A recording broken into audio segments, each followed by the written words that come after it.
사사기 17장 1절에서 6절입니다.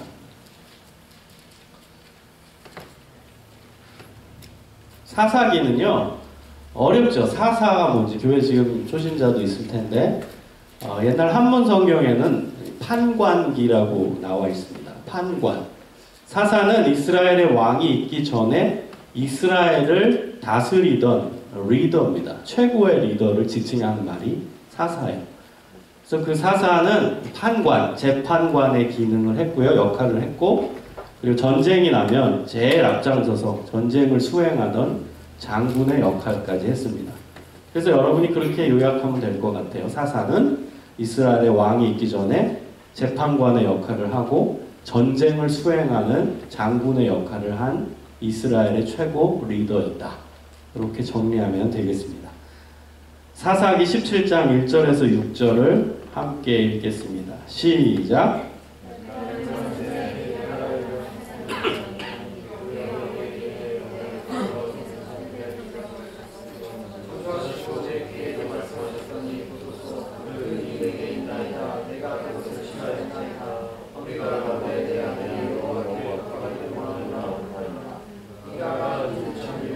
어미에게 도로 주매 어미가 가로되 내가 내 아들을 위하여 한 신상을 새기며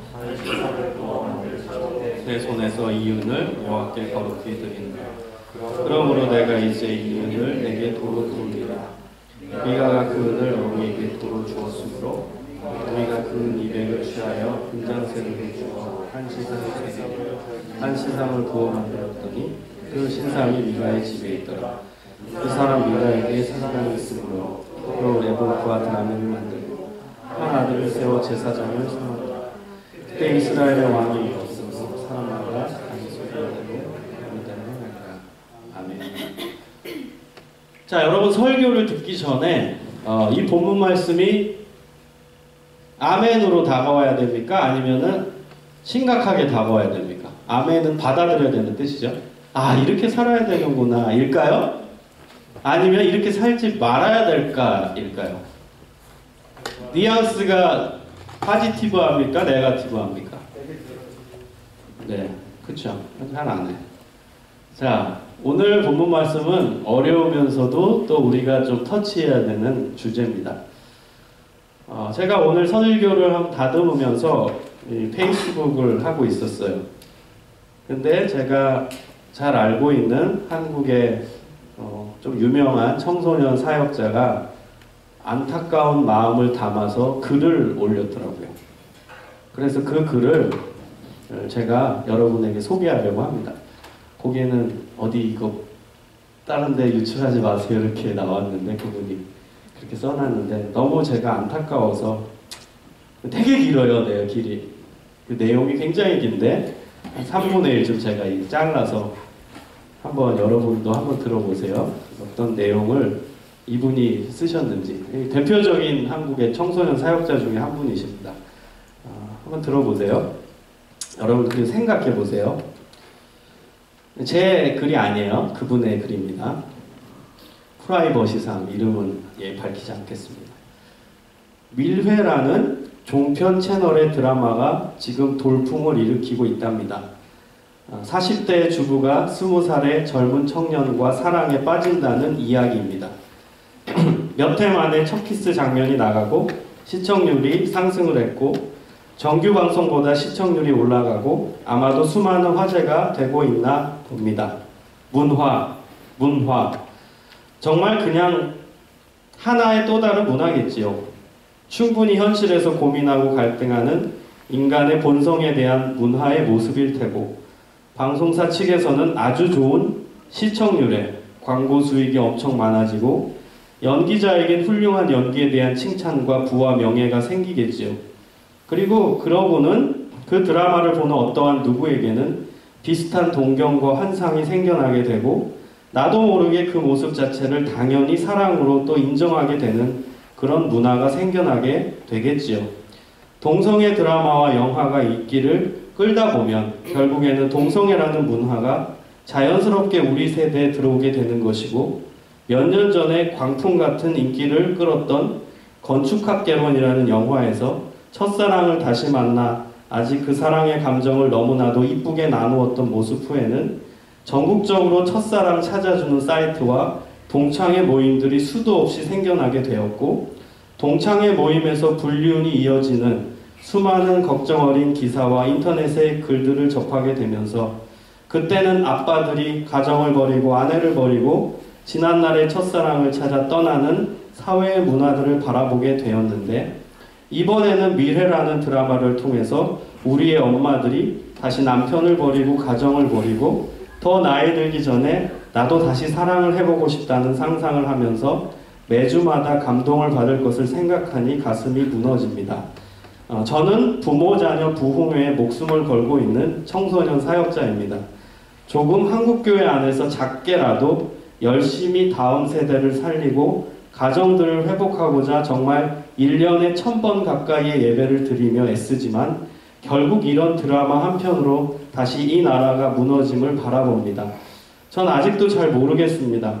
우리나라가 정말 어디까지 나아갈지를, 얼마나 더 음란해지고 얼마나 더 타락을 하면서 얼마나 더 가정들이 깨어지고 얼마나 더 저주받을 일들이 아름답게 포장이 되어질지를, 나 같은 놈 하나가, 정말 아무것도 없는 나 같은 놈 하나가 소리 높여서 전하고 글을 쓰며 외친다 하여도 노아 시대에 아무리 외쳐도 조롱하며 농담으로 여기며 비웃음 당하다 결국에는 하나님의 진노를 받을 수밖에 없었던 성경의 모습을 읽어가며 지금 영화에서 나오는 노아의 모습이 인간의 상상력과 성경의 내용에서 시작해서 결국에는 현대 영화 기술로 만들어낸 최고의 볼거리를 만들었다면, 어느 날 이 나라 이 민족이, 우리들의 다음 세대가 더 이상 하나님이 참고 보실 수 없는 지경까지 이르게 된다면 그때에는 정말 어떠한 일들이 일어날는지는 미래라는 드라마의 수많은 기사를 바라보다 가슴 깊이에서 수없이 끓어오르는 안타까움과 속상함 속에서 지금 이 글을 쓰는 동안에도 제 눈에는 흐르는 눈물을 훔쳐내려가면서 하나님 이 나라를 도우소서, 이 나라를 불쌍히 여겨주소서, 우리의 다음 세대를 살려주시옵소서, 그렇게 기도하고 있습니다. 옛날이 좋았던 것 같습니다. 인터넷이 없었던 시절이 좋았던 것 같고요. TV 없던, 그래서 동네 뒷산에서 놀던 시절이 그립습니다. 동네 놀이터에서 친구들끼리 땅 따먹기 하며 놀던 그 시절이, 매일마다 싸워도 아버지를 존경하고 어머니를 사랑하며 형제끼리 돌보며 살아가던 그 시절이 그립습니다. 이제 다시는 돌아올 수 없는 시절이겠지만 이제 한국교회 안에서도 주일날 낮 저녁 예배드리고 밤늦은 시간 온 가족이 손을 잡고 집으로 돌아가 고구마 먹으면서 웃음꽃을 피우던 그런 시절은 이제 다시는 올 수 없을지는 모르지만, 그래서 눈물 나도록 슬프고 마음 아프지만 그러기에 오늘도 미친놈처럼 이 땅을 돌아다니며 복음을 전하렵니다. 참 많이 가슴 아픈 이 시대 속에 우리들이 살아가고 있습니다. 참 많이 가슴 아픈 시대 속에 우리 아이들이 버려지고 있습니다. 참 많이 답이 없는 세대의 문화에 다음 세대가 병들어가고 있습니다. 한 명, 진짜 한 명이라도 바르게 지켜낼 수 있기를 바라며 하루를 다시 헛되이 보내지 않고 맡겨진 사명 안에서 최선을 다해서 복음을 전하려 합니다. 이런 글이었어요. 오늘 저도 이분이 오늘 올려서 제가 오늘 보게 됐는데 다양한 것을 좀 생각하게 하는 그런 글이었습니다. 여러분이 스스로 생각해보고 또 이따 목장 모임 때 한번 나눠봤으면 좋겠어요. 오늘 본문은 그 에브라임 산지에 사는 미가라는 사람에 대한 이야기예요. 미가의 이야기를 통해 그 당시 이스라엘 사람들이 얼마나 타락했는지를 알 수 있어요. 사실요, 오늘 성경의 내용은 진짜 황당한 얘기예요. 이 말씀을 보고 아멘하고 이 말씀대로 살면 절대 안 됩니다. 이 말씀은 경고의 메시지고 이렇게 살면 안 된다는 메시지예요. 성경에는요, 이렇게 살아야 된다는 메시지도 들어있지만 이렇게 살면 안 된다는 경고의 메시지도 들어가 있어요. 그걸 여러분이 잘 구분해서 보실 수 있어야 됩니다. 오늘의 주인공은 미가와 미가의 어머니예요. 미가라는 사람이 나쁜 놈이었어요. 이 아들이 나쁜 아들입니다. 오늘의 또 중요한 키워드가 은 1100이에요. 굉장한 돈입니다. 지금도 은은 귀하지만 그 당시에는 금도 귀했지만 은도 귀했습니다. 근데 은이 1,100, 뭐 단위는 안 나오지만 이 무게로 그 당시에는 무게로 단위를 쟀거든요. 그 무게로 쳐도 엄청난 양의 은입니다. 그러니까 집의 전 재산이었겠죠. 그 돈을 이 아들이 훔쳤어요. 이 돈은 엄마의 돈이었어요. 그러니까 집안에서 엄마의 돈을 훔쳐버린 거예요. 집안의 돈을 훔친 거예요. 그게 얼마나 나쁜 아들입니까? 그러니까 엄마가 자신의 돈을 잃어버리자 화가 난 거예요. 그래서 돈을 훔쳐간 사람을 저주해버려요. 뭐 이랬겠죠. 야, 이 돈 가져간 놈 망할지어다. 네 멋대로 살아라. 살다 망할지어다. 번개 맞아 죽을지어다. 엄마가 막 저주를 퍼부는 거예요. 그러자 미가는 그 저주의 말을 듣고 회개한 겁니다. 그리고 어머니에게 돈을 다시 돌려주면서 자신이 도둑임을 자백했어요. 엄마, 내가 도둑놈이야. 내가 가져갔어. 엄마 잘못했어. 얘기했겠죠? 그러자 이제 엄마가 태도를 확 바꿔버려요. 거기까지 좋다 이거예요. 아무 문제 없어요.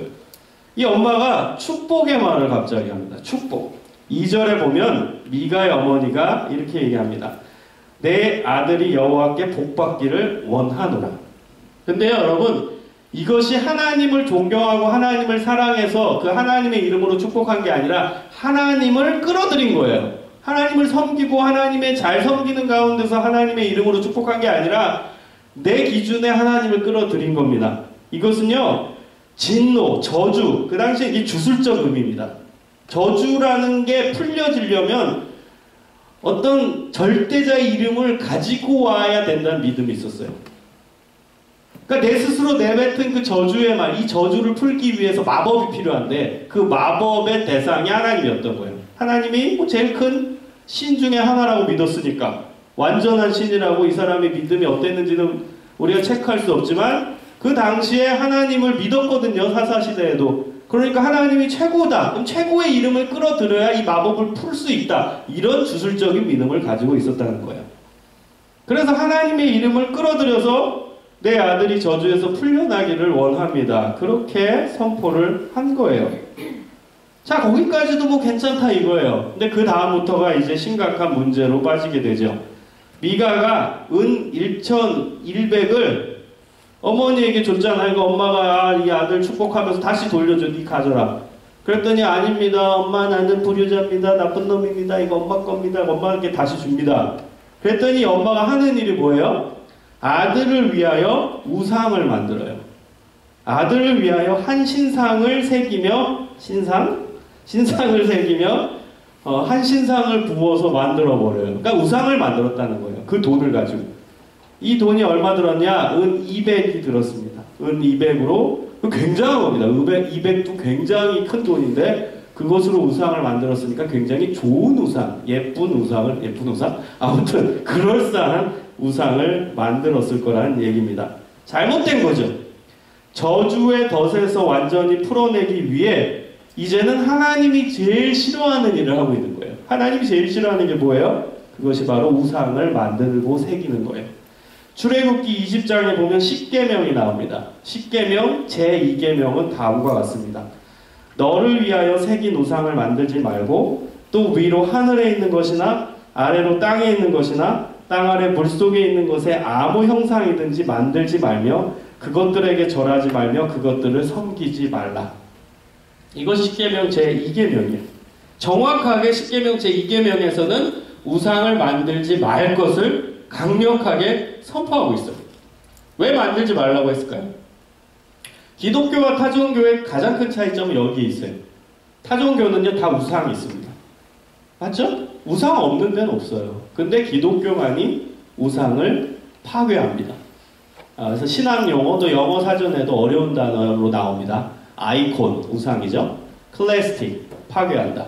아이코노클래스틱 릴리전이라고 얘기합니다. 기독교의 종교적 특징은. 아이콘을 무너뜨리는 종교가 기독교예요.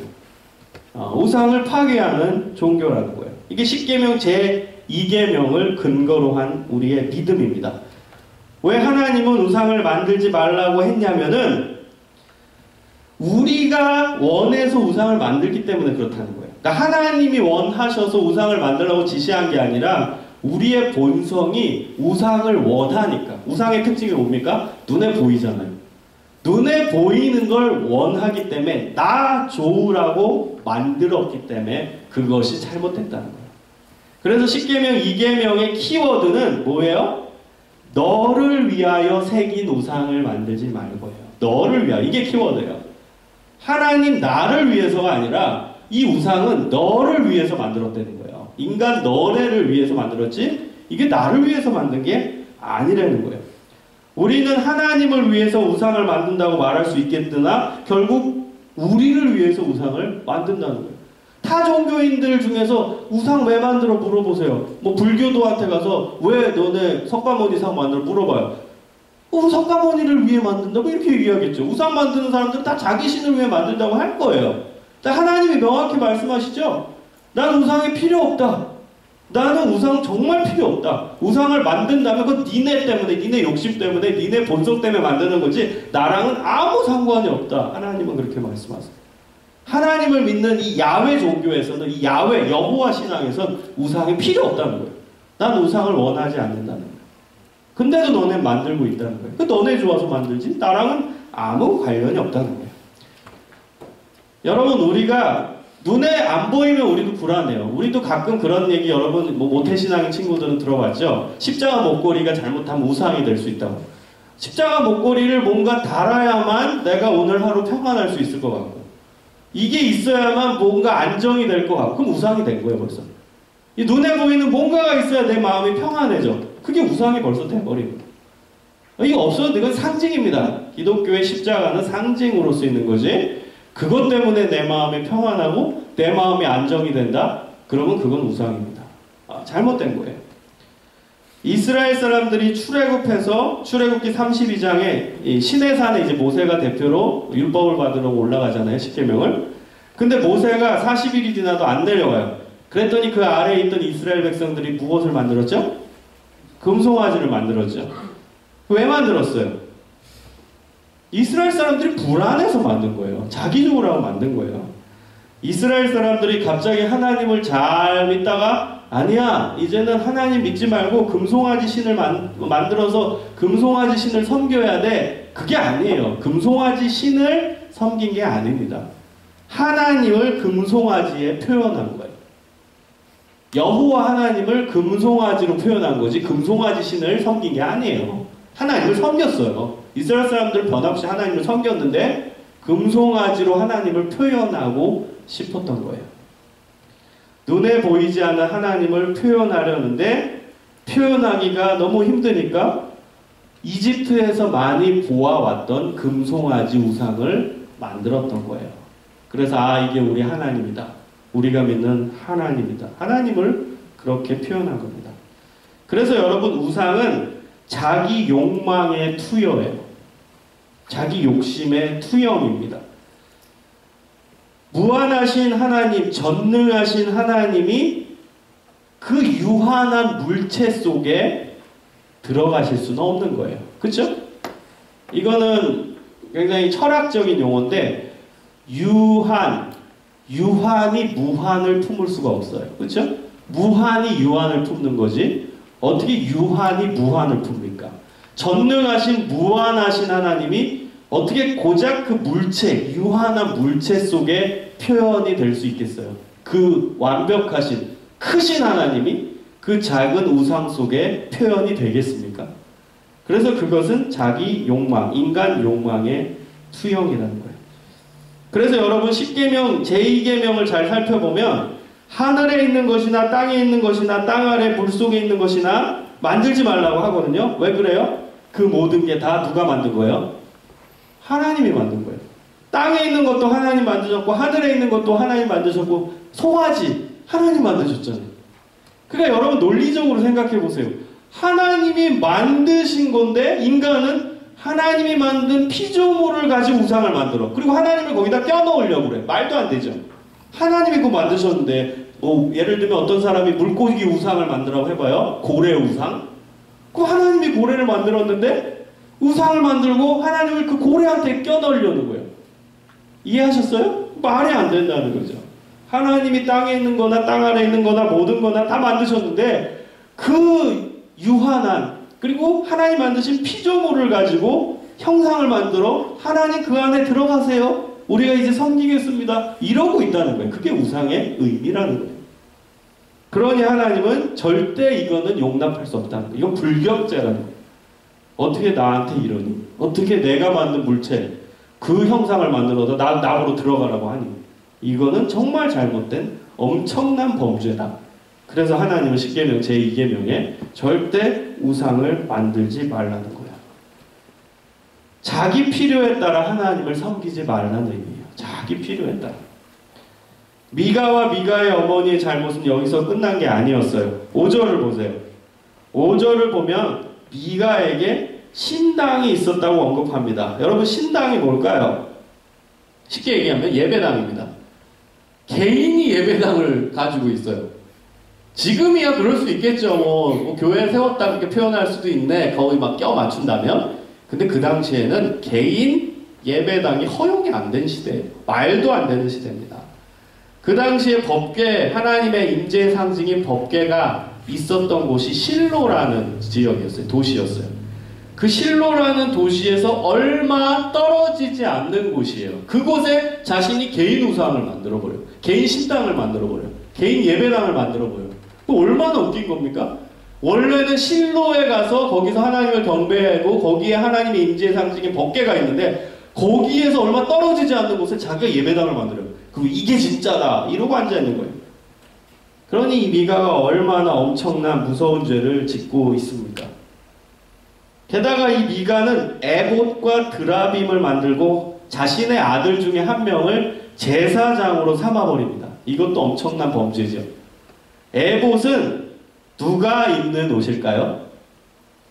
대제사장이 입는 옷입니다. 하나님이 세우신 대제사장이 입는 거룩한 옷을 지가 마음대로 만드는 거예요. 그리고 그 옷을 누구한테 입혀요? 자기 아들한테 입혀요. 자기 아들을 제사장으로 삼아가지고 자기가 임명한 거예요. 그래서 그 옷을 주는 거예요. 게다가 드라빔은 뭐냐? 가정의 수호신의 우상입니다. 고대 근동지방에서 각 가정마다 점칠 때 사용하던 우상이었어요. 그거를 주는 거예요. 여러분 황당하죠? 그 드라빔을 가장 거룩한 하나님을 믿고 하나님의 뜻대로 의식을 행해야 되는 제사장이, 소위 말하는 각자지만 만약에 정말 제사장이라고 그 미가가 생각하고 준비했다면 어떻게 드라빔을 손에 들려줄 수가 있겠어요? 이거는 우상이고 점칠 때 쓰는 건데. 하나님의 이름을 완전히 먹칠하는 행위죠. 자기 아들을 제사장을 삼아요. 여러분, 이스라엘의 제사장 제도는 하나님이 세운 거예요. 그리고 하나님이 레위 지파 아론의 후손에게 그 직분을 세습하게 했어요. 그런데도 에브라임 사람 미가입니다. 레위 사람이 아니라. 에브라임 사람 미가가 자신이 제사장이 되고 제사장 직분을 세습해 주는 거예요. 말도 안 되는 거죠. 레위 지파가 해야 되는 건데. 그러니까 하나님의 말씀을 다 어겼다는 거예요. 가장 귀한 제사의 직분조차도 그가 완전히 지 멋대로, 자기 멋대로 바꿔버리고 자기 멋대로의 신앙을 보였다는 거예요. 하나님에 대한 엄청난 월권 행위를 저지른 거예요. 이거는요, 사실 그 당시 율법에서 보면 죽여야 되는 반역죄입니다. 이건 죽여야 돼요. 너무나 잘못된, 가장 엄청난 죄들을 짓는 사람이 미가였다는 거예요. 자, 여러분에게 이제 퀴즈를 드립니다. 왜 성경은 이런 말도 안 되는 미가 이야기를 담고 있을까요? 생각해봐요. 왜 담고 있을까? 하지 말라고. 그렇죠? 근데 엄밀히 말하면 이러한 모습이 그 당시에 일반적인 모습이었다는 거예요. 미가만 이런 나쁜 놈이었냐? 아니었다는 거예요. 그 당시에 일반적인 상황이 이런 모습이었다는 거예요. 사사시대 때 자기 마음대로 이렇게 신앙생활을 했다는 거예요. 자기가 좋을 대로, 자기 편할 대로, 자기 마음대로 신앙생활을 하고 자기 마음대로 제사장 세우고 자기 마음대로 예배당 만들고 그렇게 신앙생활을 했다는 거예요. 자기 멋대로의 신앙. 다시 말하면 완전히 타락한 신앙의 모습이었다는 거예요. 근데 여러분 중요한 게 뭔지 아세요? 그럼에도 불구하고 그 사람들은 모두 다 하나님을 믿는다고 얘기했어요. 이게 중요한 거예요. 다른 신을 믿는 게 아니에요. 하나님을 믿는 사람들이에요. 그리고 자신은 하나님을 잘 믿는다고 생각하는 거예요. 이렇게 표현해야 내 아들을 제사장으로 세워서 예배 우리 집에서 드리면 되지, 우리 신당에서 드리면 되지, 내가 하나님을 가장 잘 표현할 수 있는데 가까운 데서 하나님을 섬겼다는 사실이에요. 그리고 그것이 하나님을 가장 잘 섬긴다고 스스로는 생각했다는 거예요. 이게 중요한 거고 우리 시대에 우리에게 찔리는 말씀이 될 수 있다는 거예요. 자, 이런 말도 안 되는 일이 일어나게 된 원인은 6절에 나옵니다. 이게 굉장히 중요한 구절이에요. 한번 같이 읽어봤으면 좋겠습니다. 시작. 그때에는 이스라엘의 왕이 없으므로 사람마다 자기 소견에 옳은 대로 행하였던. 여기서 왕은 세속적인 왕의 표현이기도 하지만 신앙적인 의미에서 보면 이스라엘의 왕인 하나님을 지칭할 수 있습니다. 그런데 지금 이 상황에서 하나님이 이스라엘과 함께하지 않으셨기 때문에, 이스라엘의 왕이 없었기 때문에, 돌려 얘기하면 이스라엘의 왕인 하나님이 이스라엘과 함께하지 않으셨기 때문에 그들은 자기 소견대로, 자신의 의견대로, 자신의 경험대로, 자신의 문화대로, 옳은 대로 행한 대로, 자기 스스로 이게 옳다고 생각하는 대로 했다는 거예요. 하나님과 관계없이 자기 소견에 옳은 대로. 여러분, 이게 굉장히 무서운 신앙이에요. 자기 소견에 옳은 대로 신앙생활하는 거, 그게 정말 위험한 신앙. 하나님을 믿는다, 난 이게 하나님을 가장 잘 믿는다고 생각했지만 결국에는 하나님을 제일 욕되게 하는 행위가 될 수 있다는 거예요. 여러분, 오늘 말씀을 통해 알 수 있는 점은 첫 번째, 자기 필요에 따라 하나님을 섬기는 것은 아주 무서운 죄라는 거예요. 자기 필요에 따라. 아까 제가 얘기했듯이 우상은 자기 욕심의 투영이에요. 자기가 뭔가 손에 잡히는 것이 필요하니까 하나님을 우상으로 표현해서 그것을 섬기는 거예요. 이것이야말로 하나님을 자기 멋대로 섬기는 거예요. 여러분, 아주 쉽게 얘기할게요. 내가 필요해서 그냥 나한테 하나님 껴맞춰서 부르는 거, 하나님을 찾는 거, 그게 우상일 수 있다는 거예요. 예배도 하나님이 기뻐하시는 예배를 우리가 생각해야지, 우리가 좀 편한 대로 예배를 만들자, 우리가 좀 편한 대로 예배를 꾸려가자, 그러면 우리도 이 미가의 죄를 범할 수 있다는 거예요. 그래서 여러분, 우린 예배를 준비할 때 철저히 준비해야 돼요. 저도 말씀을 준비할 때 철저히 해야 돼요. 이것이 내 멋대로의 신앙, 혹은 우리 예배드리니까 하나님 이리로 오세요, 우리 그냥 이대로 할 테니까 껴맞추세요, 그런 우상 숭배의 모습이 될 수도 있어요. 그래서 여러분, 예배를 굉장히 정말 잘 준비해야 하는 것입니다. 정말 잘 준비하고 그리고 경건하게 헌신적으로 예배를 드려야 하는 것입니다. 제가 보스턴에서 공부할 때 참 충격적인 그 보스턴의 문화를 봤습니다. 신앙의 문화를. 지금 동부 지역에서 굉장히 유행하는, 제가 몇 명 리더들한테도 이 얘기를 했는데, 유행하는 교회가 소위 말하는 펍 처치입니다. 술집 교회. 이것이 제가 있을 때 굉장히 유행을 했어요. 그래서 많이 사람들이 가더라고요. 저도 한번 가봤습니다. 공부하려고, 저는 학생의 신분으로. 그래서 거기 패스터도 있어요. 패스터 연락해서 나 우리 공부하러 참관하고 연구하려고 갑니다 하고 갔었던, 그래서 공부했던 적이 있습니다. 난 기절하는 줄 알았잖아요. 여러분, 펍처치가 뭐겠습니까? 여러분이 상상하는 그 이미지 그대로입니다. 예배 시간에 술을 다 먹어요. 얼마나 좋아요. 그렇죠? 그러면 이제 술을 먹으면 헬렐레 하겠죠? 정신이 혼미해지잖아요. 그거를 성령의 역사와 연결을 시킵니다. 기가 막히죠? 그러니까 막 기분이 좋아지잖아요. 그래서 심지어는 성경에도 성령 충만하라와 이 술 취하지 말라가 비슷하게 같은 구절로 앞뒤로 연결해서 에베소서에 나오거든요. 현상이 비슷하기 때문에 그래요. 술 취하는 현상과 성령 취하는 현상이 비슷하기 때문에, 그래서 바울은 거기서 뭐라고 해요? 술 취하지 말라. 그 다음에 성령의 충만을 받으라. 이게 문학적 표현이지만 이게 현상적으로 비슷하다는 거예요. 술 취하는 현상과 하나님한테 취하는 현상, 성령에 취하는 현상이 비슷한데, 바울은 엄격하게 딱 얘기하죠. 술 취하지 말고 성령의 충만을 받으라. 근데 그들은 그 구절을 갖고 와서 술 취한 현상과 하나님 취한 현상이 비슷함을 바라보면서, 술이 더 하나님께 가까이 가는데 유익하다. 그래가지고 그걸 예배 중간에 술 먹으면서 그렇게 해롱되면서 그 안에서 성령을 찾고 그리고 그 기분이 알딸알딸하고 좋잖아요. 그걸 은혜 받았다고 생각을 하는 거죠. 말도 안 되는 그런 예배가 지금 동부 지역에서 많이 벌어지고 있습니다. 여러분, 한국은 미국 문화를 참 많이 수용해요. 좋은 것도 수용하지만 안 좋은 것도 너무나 빨리 수용합니다. 그럼 조금 있으면 한국에도 분명히 술집 교회가 생겨나게 된다는 거예요. 이것이 굉장히 위험한 것이죠. 그래도 미국이 기독교의 대표 국가인데, 그리고 영향력이 있잖아요. 우리가 뭐 부정하든 긍정하든 미국은 전 세계에 엄청난 사회, 경제적 모든 문화에 영향을 주잖아요. 전 세계. 종교 문화도 마찬가지예요. 기독교의 문화가 이렇게 흘러가면 그게 다른 국가에도 영향을 주게 됩니다. 여러분, 이게 예배입니까? 왜 아니에요? 자기 멋대로기 때문에 그래요. 자, 그 예를 들어볼게요. 우리도 인간인지라 사실 여러분 다 술 먹잖아요. 그러면 그거 먹지 말라는 게 아니라 아무튼 생각해봐요. 그럼 술 먹으면 누가 좋아요? 여러분이 좋잖아. 기분도 알뜰하고 좋고. 그럼 자 보세요. 그걸 예배 중에 행한다. 누구 좋으라고 한 거예요? 나 좋으라고 한 거예요. 나 좋으라고. 그래서 그게 잘못된 예배라는 거예요.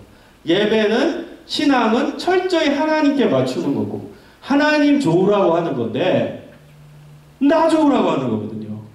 하나님, 나 지금 기분 좋아요. 하나님이 내 안에 오세요. 껴 맞추세요. 제 스타일에 맞추세요. 이게 우상숭배라니까요.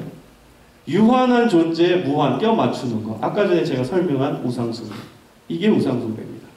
꼭 무슨 상을 만들어서 거기서 절하지 않는 거. 이게 우상숭배 안 했다. 이런 소극적인 차원으로 여러분 이해하면 안 돼요. 우상숭배를. 무형의 우상숭배가 있어요. 무형. 눈에 안 보이는 우상숭배. 그게 바로 하나님을 내 안에 껴맞추는 거. 내 신앙에 껴맞추는 거. 그게 아주 무서운 겁니다. 기독교 신앙의 출발은 순종이에요. 순종. 순종이라 함은 하나님께 초점을 맞추고 우리의 생각과 뜻과 문화를 하나님께 맞추는 거예요. 그게 순종의 의미예요. 그런데 여러분, 우리는 우리 자신의 뜻에 하나님의 뜻을 맞추려고 할 때가 얼마나 많은지 몰라요. 우리 자신의 계획에 하나님의 계획을 맞추려고 할 때가 참 많아요. 조금 더 여러분 도전이 되게 말해볼까요? 우리의 꿈에 하나님의 꿈을 맞추려 할 때가 참 많아요. 이걸 조심해야 돼요. 여러분, 하나님은 이것이 맞다고 하는데 나는 저것이 맞다고 합니다. 그리고 내 뜻에 하나님이 맞춰달라고 기도합니다. 우리의 기도 가운데 그런 기도가 얼마나 많은지 몰라요. 하나님의 생각과 계획은 여러분 생각하지도 않고 먼저 내가 내 뜻, 내 계획, 내 미래, 내 진로, 내가 계획 다 합니다. 그리고 우리는 어떻게 기도하죠? 하나님, 이대로 오세요.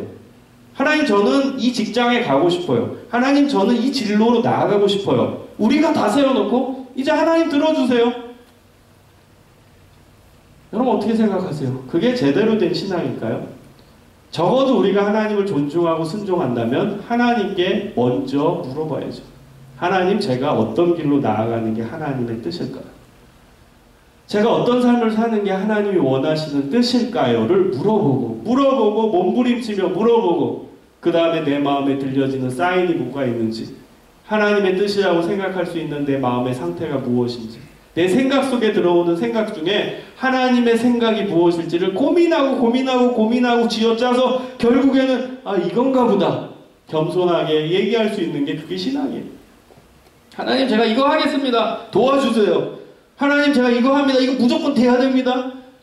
다른 말로 표현하면 우상숭배 기도예요. 하나님, 내가 계획 다 세웠으니까 하나님 껴맞추세요. 이젠 알아서 내 거 해주세요. 내가 다 이제 계획 다 세웠으니까. 여러분, 진짜 하나님의 인도를 받는 방법이 뭔지 아세요? 하나님께 철저히 물어보세요. 여러분의 진로를 먼저 세팅하기 전에, 어떤 직장을 선택할지 세팅하기 전에 몸부림치며 물어보세요. 그럼 이런 질문이 던져지겠죠. 하나님, 아무리 하나님께 물어봐도 답이 없는 것 같아요. 아직 덜 찾아서 그래요. 정말 여러분이 목숨 걸 만큼 하나님께 물어본 경험이 있어요? 한두 번 물어보고 한두 번 새벽 기도 때 와가지고 기도해보고 응답이 없으니까 이거 내 맘대로 해도 되겠나, 역시 기도는 해도 그만인 것 같아, 포기하잖아요. 정말 몸부림치면서 하나님의 뜻이 무엇일지 고민해 봤냐는 거예요. 정말 하나님께 답을 얻으려고 여러분이 진짜로 살 5kg, 6kg 빠져가면서 몸부림치면서 하나님의 뜻을 찾아봤냐고요. 그 노력도 해보지 않고 한두 번 기도해서 응답이 없는 것 같아요, 그렇게 얘기하고 있잖아요. 여러분 정말 하나님을 존중한다면 진짜 간절히 하나님을 찾고 하나님의 뜻이 무엇일지, 정말 하나님이 나에게 원하는 삶이 무엇일지, 하나님의 삶이, 하나님이 원하시는 내 진로가 무엇일지 한번 몸부림쳐보라고요. 그 자체가 중요한 거예요. 그 자체. 몸부림치는 그 순간이 중요한 거고, 그 모습, 그 훈련 자체가 아주 귀한 거예요. 이 경험을 여러분 몇 번 해보세요. 그럼 신앙이 쑥쑥쑥 자랍니다. 정말 쑥쑥 자라요. 혹 그렇게 몸부림 쳤는데도 정말 어떤 사인이 없는 것 같아요. 말할지 모르겠어요. 그러나 여러분의 신앙은 훨씬 이전보다 자라 있습니다. 성숙돼 있어요. 그래서 여러분 하나님의 뜻을 찾으려고, 하나님이 무엇을 기뻐하실지, 나의 삶을 통해서 하나님이 기뻐하시는 것이 무엇일지 정말 몸부림치면서 살아가는, 그러면서 하나님의 뜻을 구하는 시간을 꼭 가져보세요. 그게 여러분 너무나 귀한 모습이에요. 그리고 여러분 하나님 사인 주십니다. 정말 주세요. 여러분이 너무 신비적으로 생각 안 해도 돼요. 그렇게 몸부림치면서 기도하면 이제 생각 속에 어떤 생각들이 떠오를 거예요. 하나님은요, 제가 여러분에게 얘기할게요. 뭐 환상을 통해서 꿈에서 어떤 거 보여주실 때도 있어요. 특별할 때. 근데 항상 그렇게 역사하시는 건 아니에요. 하나님 우리에게 주신 건 생각이에요. 생각 속에 넣어주실 때가 참 많아요. 그러면 여러분 그 다음 단계 필요한 건 뭐겠어요? 분별력이겠죠. 이게 내 생각인지 하나님의 생각인지는 이제 분별하는 단계가 와요. 그 단계들을 여러분 경험하셔야 돼요. 그럼 그 단계가 지나면 아 이거 하나님 생각이다. 아 이거 내 생각이다. 구분이 됩니다. 분별력이. 경험 못 해본 사람들은 제 얘기가 우습게 들릴 수도 있고, 혹은 여러분 다 믿는 자지만 불신자가 지금 내 설교를 듣고 있다면 아, 귀찮네, 코미디네 이렇게 얘기할 수 있겠죠? 근데 아니에요. 경험해보면 아 진짜 이 생각은 하나님 생각이구나, 아 이거는 내 생각이구나, 딱 구분이 됩니다. 그럼 하나님 생각이라고 드는 거, 그 분별력이 있을 때 아 이거 그냥 추진하면 그 되는 거예요. 그 단계까지 여러분이 가려면은 진짜 그 훈련의 과정을 겪어야 돼요. 처음은 몸부림치면서 하나님의 뜻을 먼저 구하는, 몸부림치면서 하나님 뜻이 무엇입니까? 계속 구하는 단계가 지나면 이제 생각 속에 아 이게 하나님 생각일까? 내 생각일까? 약간의 애매해지는 단계까지 이르러요. 그리고 그 단계 지나면은 이제 분별력이 생겨요. 아 이건 하나님 생각이다. 내 생각이다. 그렇게 하나님의 사인을 알아가는 거예요. 어떤 뭐 신비적으로 길 가다가 구름 속에서 갑자기 하나님이 야 이거 해라, 이거다. 그렇게만 여러분이 찾으려고 하지 마세요. 너무 신비적인 걸 구하니까 나는 사인이 없다고 스스로 생각하는 거예요. 하나님은 우리 가진 것 가지고 역사하신다니까요. 여러분 하나님이 갑자기 여러분에게 나타나서 승윤아, 그 여러분 기절해서 죽어요. 깜짝 놀라서. 그걸 미연에 방지하기 위해 하나님은 우리 생각 속에서 역사하세요. 그러니까 여러분이 너무 신비적으로 그 사인을 어떻게 받을지, 뭐 꿈에서 뭐 어떤 게 팍 나오는지 너무 그렇게 생각하세요. 물론 주세요. 그런 부분을 통해서도. 저도 중요할 때는 꿈을 통해 구합니다. 그런데 그게 전부가 아니라는 거예요. 여러분 일상 속에서 하고 있는 그 생각 속에서 하나님이 역사하실 때가 참 많아요. 그래서 여러분 중요한 것은 하나님께 물어보고 몸부림치고 하나님의 뜻이 무엇인지 그것을 항상 구하는 훈련을 하시기 바랍니다. 이것이 하나님이 기뻐하시는 신앙, 하나님께 순종하는 신앙이 될 수 있습니다. 자, 또 하나는 두 번째 오늘 말씀을 통해 깨달을 수 있는 건 참된 신앙생활을 위해서는 철저한 기준이 있어야 된다는 거예요. 기준이 없는 자유는 방종입니다. 기준이 없는 조직은 그야말로 콩가루 조직이에요. 신앙생활도 마찬가지예요. 기준이 없는 신앙생활은 신앙생활이라고 말할 수도 없고 자기 욕심과 감정에 도취돼서 자기 스스로 만족하는 신앙인 거예요.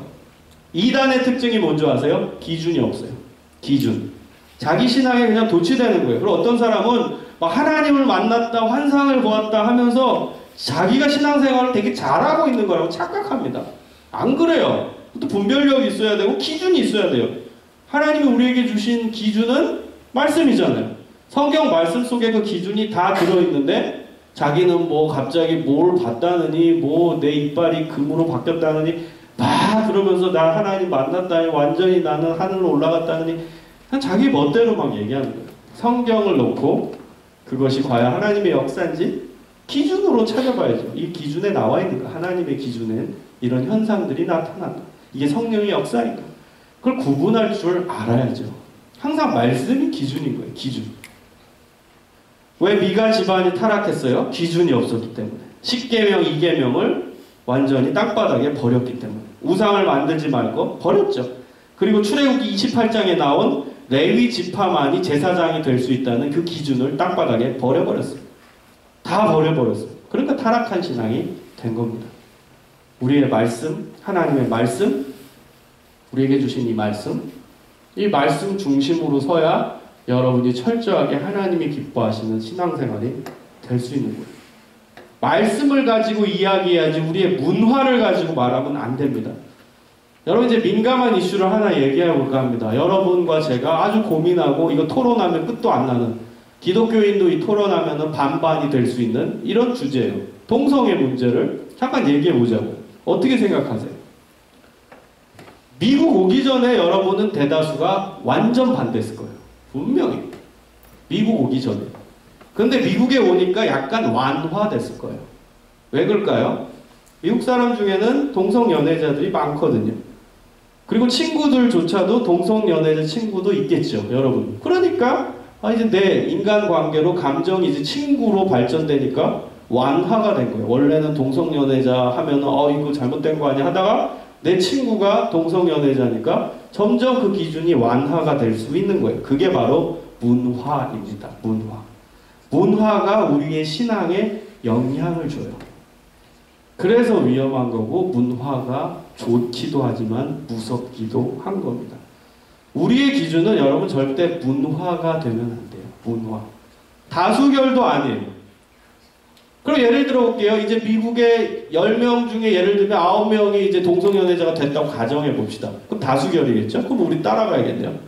아니에요. 다수결도 하나님의 뜻은 아닙니다. 광야에서 이제 마지막으로 가나안 땅을 정탐할 때 모세가 12명을 보내죠. 그리고 돌아와서 10명은 불평하고 2명은 하나님의 믿음으로, 하나님을 믿는 믿음으로 갈 수 있다고 고백하죠. 안타깝게도 이스라엘 백성들은 10명의 말을 듣습니다. 다 비판하면서 우리 가나안 땅에 못 들어가, 안 들어가, 안 가, 여기서 살 거야, 아니야 이집트로 돌아갈 거야, 다 얘기하고 있어요. 다수결의 법칙에 따른다면 이집트로 다시 돌아가야 돼요. 근데 하나님은 그 사람들의 말이 틀렸다고 얘기합니다. 그리고 2명, 여호수아와 갈렙만이 진실을 얘기했다. 그리고 이제 여호수아와 갈렙만이 가나안 땅에 들어갈 수 있다고 얘기합니다. 여러분 그 당시 남자만 60만 명이었어요. 60만 명 중에 2명만이 가나안 땅에 들어가요. 1세대 가운데, 출애굽 1세대. 여러분 황당한 거 아닙니까? 그러면 불평을 반반했다는 게 아니라 절대 다수가 아니라 2명 빼고는 다 불평했다는 거예요. 2명 빼고는 나 다시 돌아갈 거다. 2명 빼고는 내가 다시 이집트로 뺏길 거다. 그렇게 다 얘기하고 선포했다는 거예요. 그러니까 이스라엘 백성들이 만약에 모세가 이 다수결 법칙에 따랐다면 다시 이집트로 돌아갔어야 될 거예요. 그런데 하나님은 그 다수결의 법칙이 틀렸다고 얘기를 합니다. 잘못됐다고 얘기합니다. 왜 그래요? 하나님은 그 땅을 주셨다고 성경에 나오거든요. 그래서 여호수아와 갈렙은 그 말씀을 믿은 거예요. 우리 조상의 하나님이 이집트에 있을 때 분명히 가나안 땅, 젖과 꿀이 흐르는 가나안 땅에 보낼 거라고 말씀하셨는데 그 말씀을 가지고 이스라엘 백성들에게 얘기합니다. 여러분 여호수아와 갈렙이 그냥 이런 속된 표현을 써서 죄송합니다만 객기 부려가지고 가자 한 게 아니에요. 우리 한번 싸워보자. 왜 못 가냐? 한번 남자답게 싸워보자. 이 객기로 한 게 아니라니까요. 분명히 거기에 뭐라고 표현한 줄 아세요? 하나님이 예전에 그 땅에 보내신다고 말씀하셨으니 우리가 갈 것이다. 이렇게 표현해요. 말씀을 가지고 얘기하는 거예요. 말씀을 가지고. 하나님이 말씀하셨으니까 내가 갈 수 있다는 거예요. 우리가. 우리의 힘으로는 갈 수 없지만 하나님이 예전에 말씀하셨으니까 그 말씀을 의지하고 갈 수 있는 겁니다. 그런 고백을 합니다. 여러분 기독교는 철저하게 말씀 가지고 얘기하는 거지 혹은 자기 신념 또 자기 암시 또 긍정의 힘 이런 심리적인 걸로 나 갈 수 있다가 아닙니다. 하나님이 말씀하셨으니까 갈 수 있다는 거예요. 기독교는 철저히 긍정의 종교는 맞습니다. 긍정의 신앙을 얘기하는 건 맞지만 거기에 하나님이 빠지면 잘못된 긍정이에요. 심리 마인드적인 그런 긍정은 아주 무서운 거예요. 그건 자기를 신뢰하는 거예요. 그건 여러분 우상숭배입니다. 그건 조심하셔야 돼요. 우리가 긍정하는 이유는 하나님 때문에 긍정하는 거예요. 하나님 말씀에 이런 게 있으니까 내가 그 말씀을 받아들여서 긍정하면서 나아갈 거라고 믿습니다지, 내 스스로 될 거야, 난 돼, 난 잘난 놈이야, 난 되는 놈이야, 이 자기 암시, 자기 긍정, 심리적인 긍정은 아주 위험한 거예요. 하나님의 말씀을 가지고 이 말씀을 하셨으니까 될 거다, 이런 긍정이 필요한 거예요. 여러분, 문화가 왜 무섭습니까? 물의 흐름이기 때문에 그래요. 물의 흐름을 흘러가는 대로 가는 게 여러분 쉽지. 여러분 예전에 뭐 이렇게 해수욕장 간 적 있죠? 뭐 아니면 강가에 우리 그걸로 예고해보자. 스프링 간 적 있죠? 그 스프링의 물결 따라서 쭉 내려가는 게 재밌죠? 튜브 타면서 설렁설렁. 어떤 놈이 그 반대로 거슬러 간다고 해봐요. 물결의 흐름을. 그렇게 하라는 거 아닙니다. 비유입니다. 그러면 쫓겨납니다. 아무튼 물결에 거슬러서 가보자 해보세요. 그게 가지나. 얼마나 힘들겠습니까? 반대로 올라가려고 한다. 그래서 고기들은 대부분 물결의 흐름 따라 흘러가죠. 그런데 물결의 흐름을 거스르는 물고기가 있어요. 여러분이 알듯이 연어잖아요. 연어. 연어는 물결의 흐름을 거슬러서 상류로 올라갑니다. 그래서 결국 뭐 학자들에 따라서 의견이 있지만 대다수의 의견은 지쳐서 죽어요. 다 갔을 때는 죽게 되죠. 알만 딱 낳고 죽게 됩니다. 여러분, 저는 여기서 신앙생활의 정신을 배워요. 우리는 물결의 흐름을 거슬러 갈 수 있어야 돼요. 그런데요, 그 끝은 죽음이에요. 무슨 얘기예요? 희생. 물 흐름을 거슬러 가는 거 참 어려워요. 죽기를 각오해야 거슬러 갈 수 있어요. 죽기를 각오하지 않고는 정말 거슬러 갈 수가 없습니다. 여러분, 아주 무서운 성경의 표현이지만 성경에 나와 있으니까 소개할 수밖에 없겠죠. 한번 여러분 생각해 보세요. 동성연애 다시 그 주제를 가지고 오면 구약과 신약에 전부 다 동성연애를 반대합니다. 반대하는 정도가 아니라 무섭게 반대합니다. 구약의 예는 너무나 많아서 그냥 한 구절만 들면 여러분에게 의미를 쉽게 전달하기 위해 현대인의 성경 번역본을 가지고 제가 읽어드릴게요. 레위기 20장 13절에 보면 뭐 이렇게 나와요. 누구든지 동성연애를 하면 둘 다 죽여라. 그들은 추잡한 짓을 하였으므로 죽어 마땅하다. 하나님 말씀이에요. 그럼 신약은 안 그러냐? 신약도 그래요. 심지어 뭐 예수님, 여러분 예수님 갖고 사람들이 얘기하는 경우가 많아요. 예수님은 뭐 다 품으시고 용서하시고 그래서 괜찮다. 근데 여러분 그거 아세요? 동성연애의 역사는 굉장히 길어요. 성경시대 때, 구약시대에도 동성연애가 많았고요. 심지어는 신약시대, 다시 말하면 예수님 시대 때도 동성연애자 되게 많았어요. 예수님이 사역하실 때도. 근데 여러분, 예수님은 복음서에 동성연애자를 만난 기록이 단 한 군데도 안 나옵니다. 그거 아세요? 그렇게 사랑이 많은 예수님이 모든 병자들은 다 만나서 치유하시는데 동성연애자는 만난 적이 없어요. 그걸 여러분 기억하셔야 돼요. 갈릴리 지역은요, 소외되고 힘들고 그런 사람들이 모여 살던 지역이에요. 그렇다면 충분히 동성연애자들도 많이 있었어요. 근데 예수님은 그들과 만난 적이 없어요. 그들과 어울린 적도 없고 그들과 함께 식사교제를 한 적도 없습니다. 사랑이 많으신 우리 예수님. 그리고 고린도전서 6장 9절에 이 바울, 기독교 신학을 대성한 이 바울은 뭐라고 얘기하는 줄 아세요? 속지 마십시오. 음란한 사람과 우상숭배자와 간음하는 사람과 동성연애자, 호모섹슈얼 오펜더, 동성연애자는 하나님 나라에 들어가지 못합니다. 이렇게까지 바울은 얘기합니다. 성경 어느 구절에도 동성연애를 긍정적으로 보는 구절이 단 한 구절도 없어요. 여러분 어떻게 생각하세요? 근데도 우리는 동성연애하면 뭐 그럴 수도 있는 거 아닌가? 라고 생각할 때가 많아요. 이 문화이기 때문에. 흐름이 그렇게 가니까. 우리 성경이 어느 순간 굉장히 얇은 책이 돼요. 완화가 됩니다. 문화가 이런데 뭐 괜찮겠지. 문화가 이렇게 흘러가는데 괜찮겠지. 성경은 옛날 시대의 그 기준으로 얘기한 거니까 지금은 이그대로 안 지켜도 되겠지. 그렇게 우리는 쉽게 생각하는 적이 많이 있다는 거예요. 성경이 얘기하니까 저도 얘기해야 되는 거예요. 저라고 뭐 여러분이 이런 얘기 하고 싶겠어요? 근데 여러분도 우리가 이 중앙에 살고 있으니까, 이 문화 속에 사니까 한 번쯤은 진지하게 생각해 봐야 한다는 거예요. 그렇다고 여러분 한 가지 제 주의사항을 얘기합니다. 그럼 그들, 예를 들면 동성연애자들을 무조건 미워하고 뭐 그래야 되냐? 아니죠. 우리의 미션은 뭡니까? 그들을 교회로 데리고 와야죠. 그래서 어떻게 해야 됩니까? 그들을 변화시켜야 되죠. 그게 우리의 과제인 거예요. 그들을 미워하는 게 아니라 그들을 죄인, 우리랑 똑같은 죄인으로 여기고 그들을 교회 안으로 데리고 와서 복음 안에서 회복시켜야죠. 그게 우리의 과제인 거예요.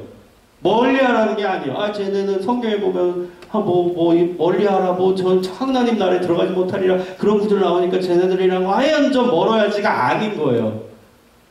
그 사람들은 믿지 않는 자가 똑같은 거예요. 믿지 않는 자도 하나님 나라 못 들어가는 거 똑같잖아요. 똑같이 보세요. 교회 안 다니는 사람, 우리 믿음에 의거하면 천국 못 가요. 그러면은 똑같은 거 아닙니까? 그러면 여러분 교회에 안 다니는 사람 전도하잖아요. 그럼 마찬가지로 동성연애자들 전도해야 되죠. 그래서 교회 안에 와서 그들을 예수님의 사랑으로 가르치고 성령을 받게 하고, 성령이 들어오면 회복이 돼요. 성령이 들어오면 변화가 됩니다. 여러분 그거 아세요? 그들이 성령을 받으면 그들도 변해요. 회복돼요. 충분히 회복됩니다. 그래서 하나님의 능력이 위대한 겁니다. 원래 난 태어날 때부터 동성연애적인 기질이 있어서 안 됩니다. 안 되긴 뭘 안 돼요. 제가 아는 사람 중에 그런 사역하시는 분이 있어요. 동성연애자들 치유하는 사역. 하나님 믿게 하고. 다 변화돼요. 하나님 만나면. 다 변화돼요. 진짜예요. 성령이 역사하면은 치유하는 영인데 변화시키죠. 병과 같이 치유하는, 변화시키는 능력이 하나님에게는 있어요. 그래서 여러분 그런 친구들을 멀리하는 게 아니에요. 더 가까이 하세요.